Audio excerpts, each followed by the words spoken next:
Allot மணி சேனலுக்கு வருக வருக. நான் செபி ரெஜிஸ்டர்டு ஃபினான்ஷியல் அட்வைசர் கிடையாதுங்க. நான் எஜுகேஷனல் பர்பஸுக்காக என்னுடைய பர்சனல் எக்ஸ்பீரியன்ஸை நான் ஒரு 20 வருஷமாக மார்க்கெட்டில் இருக்கேன். அதை தான் உங்கள்கிட்ட ஷேர் பண்ணுறேன். நீங்கள் எந்த முடிவு எடுக்கிறதா இருந்தாலும் உங்கள் நிதி ஆலோசகரை அணுகி அதுக்கப்புறம் பணத்தை போடுறதை பற்றி முடிவு பண்ணுங்கள். நன்றி. அலாட் மணி சேனலுக்கு வருக வருக. இந்த சேனலுக்கு இன்னும் நீங்கள் சப்ஸ்கிரைப் பண்ணலைன்னா தயவு செஞ்சு சப்ஸ்கிரைப் பண்ணிக்கோங்க. பெல் பட்டனையும் கிளிக் பண்ணிக்கோங்க.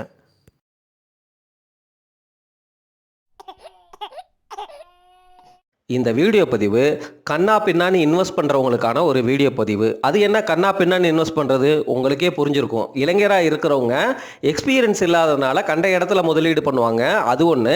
அல்லது வயதானவர்களாக இருந்தாலுமே அவங்களுக்கு புரிதல் இல்லாமல் அல்லது மார்க்கெட்டில் தொடர்ந்து இந்த அறிவுரைகள்லாம் கேட்காம இதில் ஊறாமல் இஷ்டத்துக்கு இன்வெஸ்ட் பண்ணியிருப்பாங்க. அதுவும் நடக்கும்.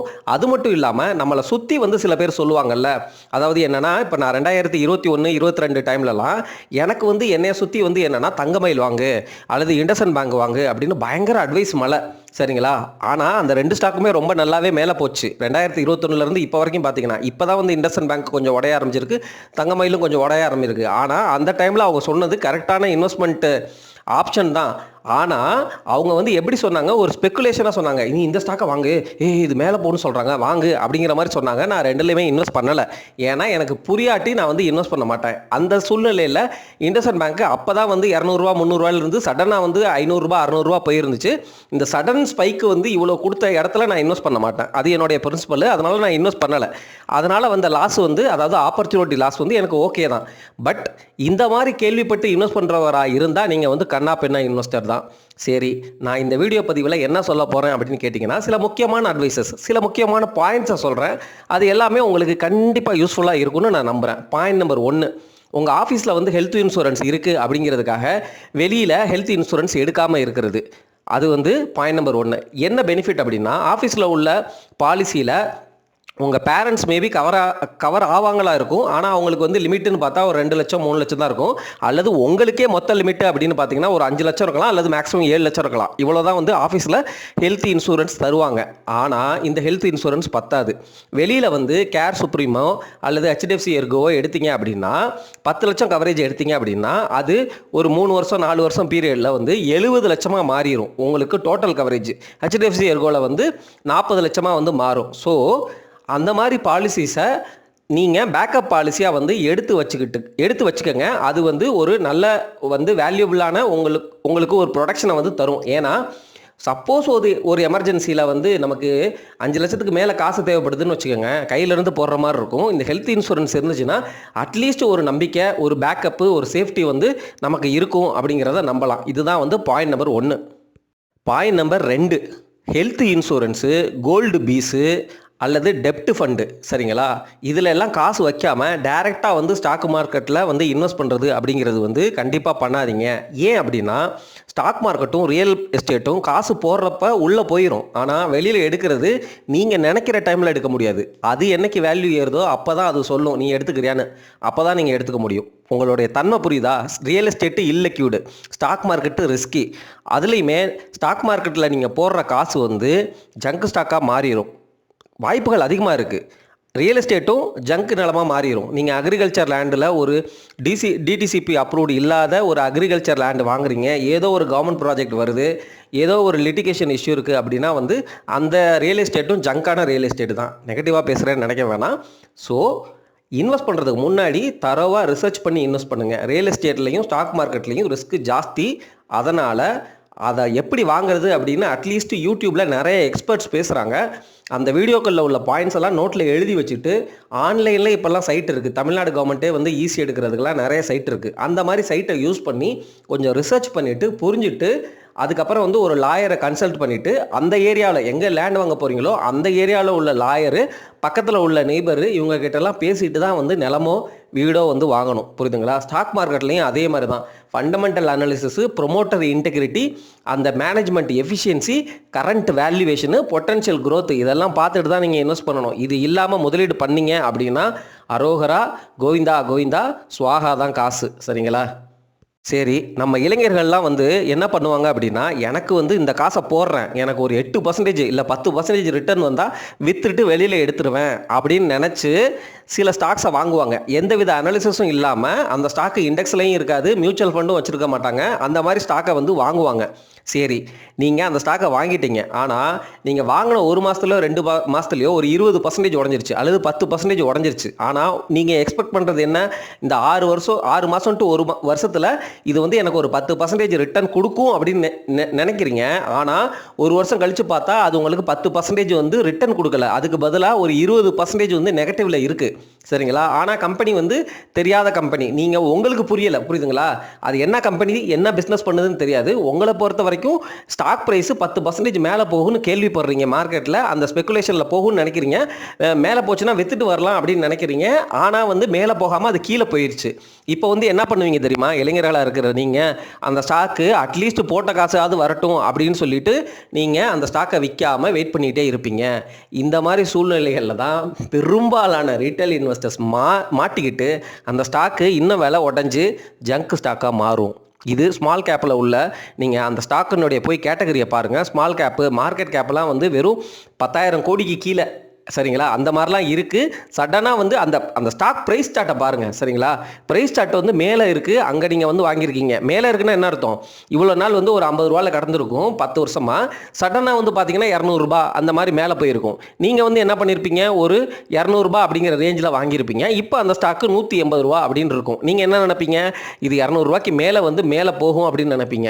ஃபண்டமெண்டல் அனாலிசிஸ் இல்லாம, அந்த கம்பெனியுடைய குவார்ட்டர்லி ரிசல்ட்ஸ் அனலைஸ் பண்ணாம, பேலன்ஸ் ஷீட்ல வந்து எவ்வளோ கடன் இருக்கு இதை பார்க்காம, ப்ரொமோட்டர் பிளட்ஜ் பண்றாங்களா அல்லது ஸ்டேக்கை இன்க்ரீஸ் பண்றாங்களா, மியூச்சுவல் ஃபண்ட் வந்து அதை வாங்குறாங்களா, இன்ட்ரெஸ்டடா இருக்கிறாங்களா, எஃப்ஐஐஸ் ஏதாவது இன்வெஸ்ட் பண்ண வர்றாங்களா, இந்த மாதிரிலாம் யோசிக்காம அந்த கம்பெனி என்ன மாதிரி ப்ராடக்ட் சர்வீஸ் கொடுக்குறாங்க அப்படிங்கிறதெல்லாம் தெரியாமல் அந்த ஸ்டாக்கை வந்து ஜஸ்ட்டு வந்து ஸ்டாக் ப்ரைஸ் யாரோ சொன்னாங்க மேலே போகும் அப்படின்னு நினச்சிட்டு இருந்திருப்பீங்க.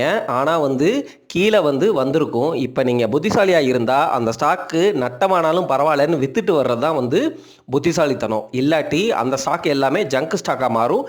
நிறைய பேர் இதில் மாட்டுறாங்க. இந்த அட்வைஸையும் வந்து புரிஞ்சுக்கங்க.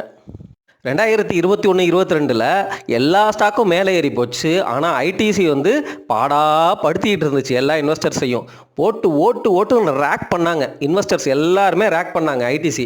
அது வந்து ஐடிசியோடைய சிஇஓ சஞ்சய் பூரி வரைக்கும் போய் அவர் வந்து இன்டர்வியூவில் வந்து பேசுகிறாரு. ஏன் வந்து எங்கள் கம்பெனி நல்ல கம்பெனி, இவ்வளோ கேஷ் ரிச்சாக இருக்கிறோம், இவ்வளோ ப்ராடக்ட்டில் இருக்கும், இருந்தாலும் வந்து ஸ்டாக் மார்க்கெட்டில் ஏன் எங்கள் ஸ்டாக்கினுடைய விலை மட்டும் வந்து மேலே போக மாட்டேங்குதுன்னு அவரே கவலைப்பட்டார். அந்த அளவுக்கு ரொம்ப குவாலிட்டியான கம்பெனி டிமாண்ட் இல்லை அப்படிங்கிற காரணத்தினால அடிமாட்டு விலைக்கு அப்படியே கீழேயே வச்சிருந்தாங்க அந்த ஸ்டாக்கை. அவரே கவலைப்படுற அளவுக்கு மார்க்கெட்டில் உள்ள அந்த ஸ்பெகுலேஷன் நியூஸ் வந்து போயிருச்சு. இப்போ எப்படி வந்து நம்ம கவர்மெண்ட்டுக்கு வந்து எல்லாரும் டாக்ஸ் டெரரிசம், டாக்ஸ் அதிகமாக இருக்குது, கொடுமைப்படுத்துகிறாங்க அப்படிங்கிற சோசியல் மீடியாவில் உள்ள நியூஸ் எல்லாம் வைரல் ஆகி தான் எஃப்எம் பேசி, அதாவது பிஎம் வந்து மோடி பேசி, அதுக்கப்புறம் வந்து பிரசிடென்ட் கூட வந்து பேசி, அதுக்கப்புறம் எஃப்எம் வந்து சடனாக வந்து 12 lakhs வரைக்கும் வந்து உங்களுக்கு டாக்ஸ் கிடையாது அப்படின்னு ஒரு சூப்பரான அனௌன்ஸ்மெண்ட்டை கொடுத்தாங்க. அதே மாதிரி தான் ஐடிசியை வந்து அப்போ வந்து போட்டு அடித்தாங்க. இதிலேருந்து நான் சொல்ல வர்ற பாயிண்ட் என்ன அப்படின்னு தானே கேட்குறீங்க? சொல்கிறேன் கேளுங்க. இதிலிருந்து நான் சொல்ல வர்ற பாயிண்ட் என்னன்னா, அப்படியெல்லாம் ரேக் பண்ணுறப்ப நீங்களும் சேர்ந்துக்கிட்டு ரேக் பண்ணீங்க அப்படின்னா வேஸ்ட்டு. அது உங்களுக்கு கிடைக்கிற ஒரு கோல்டன் ஆப்பர்ச்சுனிட்டி அப்படிங்கிறத வந்து மறந்துடாதீங்க. ஐடிசி எல்லாம் நிஃப்டி 50க்குள்ளே உள்ள ஒரு கம்பெனி, 100 வருஷமாக இருக்கிற பழைய கம்பெனி, ரொம்ப நல்ல பெர்ஃபார்மிங் கம்பெனி. சிகரெட் வந்து ஐடிசி தான் வந்து இந்தியா ஃபுல்லாகவே சப்ளை பண்ணுறாங்க. அவ்வளவு cash rich company, cash flow பயங்கரமாக உள்ள கம்பெனி. அதுவும் வந்து சிகரெட் கம்பெனி அப்படிங்கிறதுனால ஒரு எஃப்எம்சிஜி செக்டருக்கு கிடைக்க வேண்டிய அந்த பிஇ கிடைக்காம எப்பொழுதுமே வந்து கம்மியான பிஇயில் வந்து ட்ரேட் ஆகக்கூடிய ஒரு கம்பெனி. அதுவும் வந்து மார்க்கெட் வந்து எல்லா பக்கமும் ஏறி போச்சு, இந்த கம்பெனி மட்டும் ஏறாமல் இருக்குது அப்படின்னா there is a golden opportunity there. அப்போ போய் உள்ளே இறங்கியிருக்கணும். சரிங்களா? அதுதான் வந்து சொல்ல வர்றேன். அது மாதிரி இப்போ ஏதாவது இருக்கா அப்படின்னு கேட்டால் எனக்கு பிஜி இன்வெட் தோணுது. பிஜி இன்வெட் வந்து ரூ. 80 ரூ. 77 வந்து போகுது. டிவிடெண்டே உங்களுக்கு வந்து திருப்பி கொடுத்துட்றாங்க. ஸோ இந்த மாதிரி இன்வெஸ்ட்மெண்ட்டில் வந்து நம்ம வந்து முதலீடு பண்ணிட்டு பொறுமையாக வந்து வெயிட் பண்ணுறதுல தப்பு இல்லை. இப்போ பிஜி இன்வெட் மாதிரி இன்வெஸ்ட்மெண்ட், ஐடிசி மாதிரி இன்வெஸ்ட்மெண்ட் வந்து நம்ம கோல்டன் ஆப்பர்ச்சுனிட்டியாக வந்து நினச்சி இன்வெஸ்ட் பண்ணி அதில் ஃபெயில் ஆனால் கூட வந்து எனக்கு ஒரு ஆத்ம திருப்தி தான். ஏன்னா நான் ஃபண்டமெண்டல் அனாலிசிஸை பண்ணிவிட்டு இந்த மாதிரி கம்பெனிகளில் முதலீடு பண்ணேன். இப்போ ஐடிசி, பிஜி இன்வெட் மாதிரி ஒரு 10 ஸ்டாக்கில் நான் வந்து முதலீடு பண்ணுறேன் அப்படின்னா 10ல் வந்து 2 ஒரு ஃபெயில் ஆகலாம் அல்லது 4 ஃபெயில் ஆகலாம். அதை அக்செப்ட் பண்ணி தான் ஆகணும். இவ்வளோ ஃபண்டமெண்டல் அனாலிசிஸ் குவாலிட்டி கம்பெனியில் இன்வெஸ்ட் பண்ணும்போது பொழுதே எனக்கு ஃபெயிலியர் வருது, அதை நான் வந்து அக்செப்ட் பண்ணிட்டு தான் ஆகணும். வேர்ல்பூல் வந்து எனக்கு வந்து கிடைச்ச ஒரு சினாரியோ. அது ஒரு mid cap company, Nifty next 50க்குள்ளே இருந்த கம்பெனி. அதில் வந்து நான் அனாலிசிஸ் பண்ணிட்டு தான் வந்து வாங்கினேன். அப்படி இருக்கும் பொழுதே எனக்கு ஏகப்பட்ட நட்டம். உங்களுக்கு சொல்கிறத புரியுதுங்களா? ஆனால் இது வந்து மிகப்பெரிய ஆப்பர்ச்சுனிட்டி. அந்த ஆப்பர்ச்சுனிட்டியை வந்து மிஸ் பண்ணக்கூடாது. நம்ம இந்த மாதிரி தருணங்களில் தான் இந்த மாதிரி குவாலிட்டியான கம்பெனிகளில் பெட் எடுக்கணும், இன்வெஸ்ட் பண்ணி முதலீடு பண்ணணும். அப்போ தான் வந்து உங்களுக்கு வந்து ரிட்டர்ன் வந்து நல்லா கிடைக்கும். ஏன்னா ஒரு ஸ்மால் கேப் கம்பெனி வந்து மேலே வர்றதுங்கிறது ரொம்ப ரொம்ப அரிது. எல்லாமே ஜங்க் ஸ்டாக். 100 ஸ்டாக் போனீங்கன்னா 2 ஸ்டாக் மேலே வந்து உங்களுக்கு பெரிய ரிட்டர்ன் கொடுத்தாலே வந்து மிகப்பெரிய ஒரு ஒரு என்ன சொல்கிறது, ஒரு மேஜிக் மொமெண்ட் அப்படின்னு தான் நான் சொல்லுவேன். ஆனால் ஐடிசியோ அல்லது பிஜி இன்விட்டோ மேலே வர்றதுக்கான வாய்ப்பு அதிகம். ஏன்னா வந்து அது ரொம்ப ஸ்டேபிளான கிறிஸ்டல் AAA இருக்கிற ரேட்டிங் கொண்ட ஒரு இன்ஸ்ட்ருமெண்ட்டு பிஜி இன்விட்டு. ஆனால் அது ஸ்டாக்கு கிடையாது, ஹைப்ரிட் இன்ஸ்ட்ருமெண்ட்டு. ஐடிசி அப்படின்னா அவங்களே போயிட்டு எங்களை வந்து ஆடிட்டிங் பண்ணுங்கள், எங்கள் கம்பெனி ரொம்ப க்ளீனாக இருக்கிற கம்பெனி அப்படின்னு சொல்கிறாங்க. டெய்லி சன்ஃபீஸ்ட்டு ஆசீர்வாத ஆட்டா சிகரெட் ஊதி தள்ளுறோம். இப்படி வந்து நல்ல சப்ளை செயின் உள்ள ஒரு கம்பெனி வந்து ஐடிசி. நீங்கள் போய் கேட்டு பாருங்கள், எல்லா பொட்டி கடையிலையும் வந்து ஐடிசி தெரியாமல் இருக்குமான்னு கேட்டு பாருங்கள். எல்லாத்துக்குமே ஐடிசி கம்பெனியை தெரிஞ்சிருக்கும். அந்த மாதிரி கம்பெனி, அந்த மாதிரி குவாலிட்டி வந்து ஆப்பர்ச்சுனிட்டி கிடைக்கும் பொழுது பயப்படுறது, அதுதான் வந்து கண்ணாப்பின்னா இன்வெஸ்டிங். பயப்பட வேண்டிய இடத்துல பயப்படணும். ஸ்மால் கேப்பை வந்து பயப்படாமல் இன்வெஸ்ட் பண்ணுறீங்க, ஆனால் இந்த மாதிரி குவாலிட்டியான ஆப்பர்ச்சுனிட்டியை பயந்துட்டு விட்றீங்க. இது வந்து அடுத்த தப்பு. இதுதான் வந்து நான் சொல்ல வந்த பாயிண்ட்டு. அடுத்த பாயிண்ட் என்ன அப்படின்னா, மறக்க வேண்டிய விஷயத்த மறக்கணும், ரெகுலராக ஃபாலோ பண்ண வேண்டிய விஷயத்த ஃபாலோ பண்ணணும். என்னடா இப்படி சொல்கிற அப்படின்னு தானே கேட்குறீங்க. ஆமாங்க, நீங்கள் 2 ஸ்டைல் ஆஃப் இன்வெஸ்டிங் இருக்குது. ஃபார் எக்ஸாம்பிள், இப்போ நிஃப்டி 50ல் உள்ள குவாலிட்டியான ஸ்டாக்ஸு ஐடிசி, இன்ஃபோசிஸ், HCL, இல்லது நீங்கள் வந்து பெரிய கம்பெனிஸ் சரிங்களா, HDFC பேங்க்கு, கோட்டக் மஹிந்திரா பேங்க்கு, ICICI பேங்க்கு, அல்லது டைட்டனு, டாட்டா ரிலேட்டட் கம்பெனிஸ், இந்த மாதிரி கம்பெனிஸ் எல்லாம் நல்ல வேல்யூஷனில் வாங்கிட்டு அப்படியே மறந்து விட்டுறலாம் சரிங்களா. அதுவும் ஸ்ட்ராட்டஜி தான். அதில் வந்து ஏதோ ஒரு கம்பெனி 2 கம்பெனி ஃபெயில் ஆகும் தான், அதெல்லாம் வந்து மறந்து விட்டுறலாம், ஒன்றும் தப்பு கிடையாது. அந்த மாதிரி ஸ்ட்ராட்டஜியில் எடுக்கலாம். அதுவும் வந்து ஒரு ஸ்ட்ராட்டஜி அப்படின்னு வந்து முன்னாடியே பேசியிருக்கேன். ஆனால் இன்னொரு ஸ்ட்ராட்டஜி வந்து என்ன அப்படின்னா, இப்போ ஒரு மிட் கேப் ஸ்டாக் வாங்கியிருக்கீங்க, ஃபார் எக்ஸாம்பிள் வேர்ல்பூல். இப்போ இந்த வேர்ல்பூலில் வந்து என்ன ஆகுது அப்படின்னா, ப்ரொமோட்டர் வந்து என்ன நினைக்கிறாரு, 75% அவர் வச்சுருந்தார்.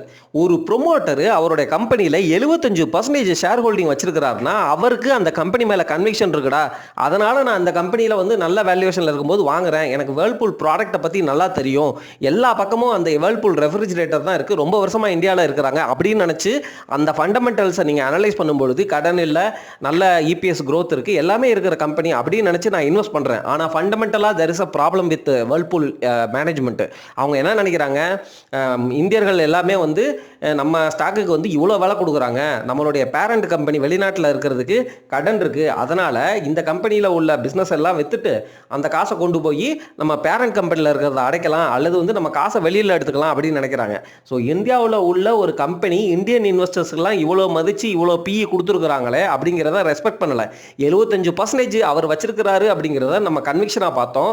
அவர் வந்து என்ன நினைக்கிறாரு, முட்டாளாக வந்து நம்மளை யோசிச்சுட்டு அவர் வந்து விற்கிறாரு சரிங்களா. அதாவது 75-50% குறைச்சிட்டாங்க. இப்போது ஸ்டாக்கினுடைய விலை வந்து 2500லேருந்து 1100 ரூபா போனதுனால அவர் இப்போ என்ன நினைக்கிறாரு, 50%லேருந்து 20% குறைச்சிக்கலாம் அப்படின்னு நினைக்கிறவர் மேபி வந்து பாஸ் பண்ணலாம் இப்போ. ஏன்னா விலை கிடைக்காது இல்லை, நீங்கள் மறுபடியும் வந்து நம்மெல்லாம் வந்து அந்த ஸ்டாக்குக்கு மறுபடியும் 50 PE 70 PE கொடுத்தோம்னா அவர் மறுபடியும் விற்பார். ஸோ ஃபண்டமெண்டலாக வந்து there is a problem that is happening in Whirlpool stock. இந்த மாதிரி சிச்சுவேஷனுக்கு தான் நம்ம வச்சிருக்கிற ஸ்டாக்ஸை வந்து தொடர்ந்து மானிட்டர் பண்ணணும். இப்போ தொடர்ந்து மானிட்டர் பண்ணும்போது இந்த மாதிரி ஃபண்டமெண்டல் ஷிஃப்ட் நடக்குது அப்படின்னா, இப்போ வேர்ல்பூல் மாதிரி கம்பெனியில் திருப்பி வந்து ஏதாவது ஷார்ட் டேர்மில் ரேலி அல்லது போட்ட காசு வருதா அப்படிங்கிற மாதிரி வந்து அந்த ஷார்ட் டேர்ம் சிந்தனைகளில் மேலே போனோடனே வித்துட்டு வெளியில் வரலாம். அதுவும் வந்து ஒரு நல்ல ஸ்ட்ராட்டஜியாக தான் இருக்கும். ஸோ ரெகுலராக வந்து நீங்கள் இந்த மாதிரி நியூஸை வந்து நீங்கள் கேட்டுக்கிட்டே வரும் பொழுது உங்களுக்கு எது ஸ்பெக்குலேஷன், எது வந்து ஃபண்டமெண்டல் ஷிஃப்ட் அப்படிங்கிற அந்த புரிதல் வந்து ஏற்படும். அதனால தான் தொடர்ந்து வந்து என்னுடைய சேனல் அல்லது எல்லா ஃபினான்ஷியல் எக்ஸ்பர்ட்ஸ் பேசுகிறது, மார்க்கெட்டில் என்ன நடக்குது அப்படிங்கிறத தொடர்ந்து நீங்கள் கேட்டுக்கிட்டே வாங்க. அதில் நீங்கள் சில முடிவுகளை எடுப்பீங்கள்ல, அது வந்து உங்களுக்கு எக்ஸ்பீரியன்ஸாக மாறி உங்களுக்கு அனுபவ பாடமாக மாறும். எது ஸ்பெக்குலேஷன், எது வந்து ஃபண்டமெண்டல் ஷிஃப்ட் அப்படிங்கிறத புரியும் சரிங்களா. இப்போ வேர்ல்பூல், ஏஷியன் பெயிண்ட் இது ரெண்டுமே வந்து ஃபண்டமெண்டலாக ஷிஃப்ட் ஆகுது. புரியுதுங்களா? ஏஷியன் பெயிண்ட் வந்து கம்பெனி அழிய போகுதா? கண்டிப்பாக கிடையாது. மார்க்கெட் ஷேர் குறையலாம். வேர்ல்பூலில் வந்து என்ன பிரச்சனை, அவங்களுடைய ப்ரொமோட்டரே வந்து அவங்க கம்பெனி இன்வெஸ்டர் ஷேர் ஹோல்டர்ஸை வந்து கரெக்டாக ட்ரீட் பண்ணலை அப்படிங்கிற ஃபண்டமெண்டல் ஷிஃப்ட். இது ரெண்டும் வந்து ஃபண்டமெண்டல் ஷிஃப்ட். ஆனால் ஸ்பெக்குலேஷன் ஒன்று இருக்குல்ல, ஸ்பெக்குலேஷன்னா உங்களுக்கு புரியுதுங்களா? அதாவது வதந்தி. அதாவது என்னென்னா, யாருக்கோ ஏதோ ஒன்று தேவைப்படுது, புரியுதுங்களா? அதுக்காக ஏதாவது ஒரு நியூஸை பரப்பிட்டு விட்டுருவாங்க. ஸோ அந்த நியூஸோடு சேர்ந்து இந்த மாதிரி நியூஸும் வரும். அப்போ உங்களுக்கு நீங்கள் முடிவு எடுப்பீங்க. முடிவு எடுத்ததுக்கப்புறம் தான் வந்து பின்னாடி தெரிய வரும், ஆஹா இது வந்து வதந்தி, ஆஹா இது வந்து ஃபண்டமெண்டல் ஷிஃப்ட் அப்படிங்கிற அனுபவம் வந்து உங்களுக்கு கிடைக்கும். அதனால் மார்க்கெட்டில் தொடர்ந்து இருங்க, தொடர்ந்து மானிட்டர் பண்ணுங்கள். ஆனால் ரொம்ப வந்து ஹார்ஸாக வந்து டிசைட் பண்ணாதீங்க. டக்குன்னு விற்கிறது வாங்குறது அப்படி பண்ணாதீங்க. நல்லா கோல் பேஸ்டாக க்ளீனாக வந்து முடிவுகளை எடுங்க. இதுதான் வந்து அடுத்த பாயிண்ட்டு. இந்த மாதிரி பாயிண்ட்ஸை நான் வந்து அடுக்கிட்டு போயிட்டே இருக்கலாம். நீங்கள் தான் வந்து சூதானமாக சுதாரிப்பாக இருந்துக்கணும். சரிங்களா? நான் என்ன சொல்கிறேன் அப்படின்னா, நீங்கள் கோல்டு பீஸ் வச்சுக்கோங்க, டெப்ட்லேயும் காசு வச்சுக்கோங்க, எஃப்டியில் கொஞ்சம் வச்சுக்கோங்க, கையில் எமர்ஜென்சி ஃபண்டாக வந்து கேஷ் கூட கொஞ்சம் வச்சுக்கோங்க. கோல்டையுமே வந்து கொஞ்சம் ஃபிசிக்கல் கோல்டு வச்சுக்கோங்க, அல்லது இடிஎஃப் பீஸில் வந்து வச்சுக்கோங்க. டெப்ட் ஃபண்டுலேயுமே வந்து இந்த டைனமிக் பாண்ட் ஃபண்டுனா வந்து என்ன அப்படிங்கிறத புரிஞ்சுக்கிட்டு அதுக்கப்புறம் இன்வெஸ்ட் பண்ணுங்கள். சரிங்களா? ஷார்ட் டேர்ம் டியூரேஷன் ஃபண்டுனா என்ன, மீடியம் டியூரேஷன் டெப்ட் ஃபண்டுனா என்ன, இதை பற்றிலாம் ஆல்ரெடியே லாங் எகோ வீடியோ போட்டிருக்கிறேன். அதெல்லாம் வந்து பாருங்கள். நான் எதுக்கு சொல்ல வரேன் அப்படின்னா, டெப்ட்டு, கோல்டு, உங்களுடைய கேஷு, எஃப்டி இது எல்லாமே சேஃபான அசட்டு. இந்த சேஃபான குஷன் அப்படிங்கிறது உங்களுக்கு அட்லீஸ்ட் வந்து ஒரு 3 to 5 வருஷம் உங்களை தாக்கு பிடிக்க வைக்கிற மாதிரி அமௌண்ட்டாக இருக்கணும். புரியுதுங்களா? அதாவது என்ன அப்படின்னா, நீங்கள் ஸ்டாக் மார்க்கெட்லேயோ ரியல் எஸ்டேட்லேயோ காசு போட்டுட்டீங்க அப்படின்னா அந்த காசு வந்து உங்களுக்கு கிடைக்காது. ஆனாலும் உங்களுக்கு வாழ்க்கையில் ஏதோ ஒரு சூழ்நிலை, சரிங்களா, உங்களுக்கு வந்து காசு தேவைப்படுது அப்படின்னா இந்த குஷனை வச்சு நீங்கள் ஓட்டுற மாதிரி இருக்கணும். இந்த குஷன் மட்டும் இருக்கக்கூடாது. அது கூட சேர்த்து ப்ரொடக்ஷன், லைஃப் இன்சூரன்ஸு, ஹெல்த் இன்சூரன்ஸும் இருக்கணும். அந்த ஆஸ்பெக்டில் வந்து யோசிச்சுக்கோங்க. சரிங்களா? நன்றி. இதோட இந்த வீடியோ பதிவை முடிச்சுக்கலாம். நன்றி.